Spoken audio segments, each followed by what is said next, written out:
I was delighted when I saw the series of Everyday Geniuses, because I think they're designed just the right way to get to the kids and the teachers with a very focused point. I mean, the difficulties of staying quiet in your seat, or the difficulties of learning your math facts.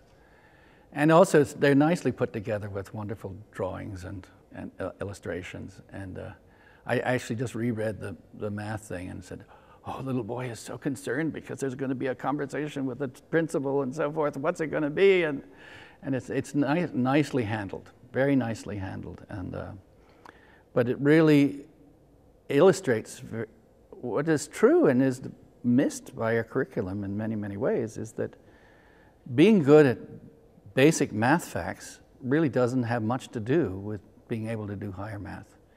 And people who can do the real high-level math very often, or at least sometimes, have trouble with the basic stuff.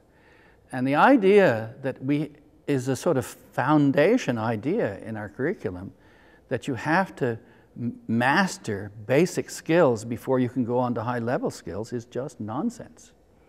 And I can give you hundreds, thousands of examples of people who went right on to the very high level, working in various kinds of disciplines, and never mastered their basic skills. It's because the basic skills require a different kind of brain power, if you like. Be humble, or you're going to solve a lot of problems, because you're not. But you still need to have your voice out there and write these books which to look at. So I think what you're doing is marvelous. When I first saw Stacy's fancy schmancy handwriting book, I burst into tears because it just brought back the memories. I'll cry. I don't want to do that. Give me a minute. Well, because I'm dyslexic, I had trouble with penmanship and writing, and I would do the letters backwards, or spelling. Oh my goodness, I'm still the most creative speller you'll ever meet. And I remember third grade, I did remember this, but it was something that I'd repressed.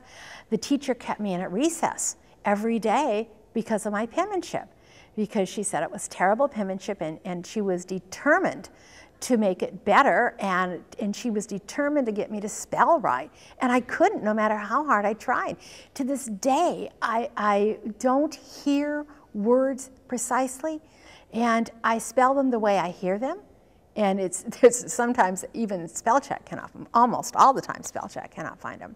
I liked all of the books, but my favorite one is the Wiggle Fidgets. I like the Wiggle Fidgets because David, he has the Wiggle Fidgets, and sometimes I have the Wiggle Fidgets too, because he makes inventions and I make inventions. He took one of the wheels off of his sister's bike and he put it onto his invention, and when his sister came to ride her bike, she looked like this because there was no wheels on it. David was very creative.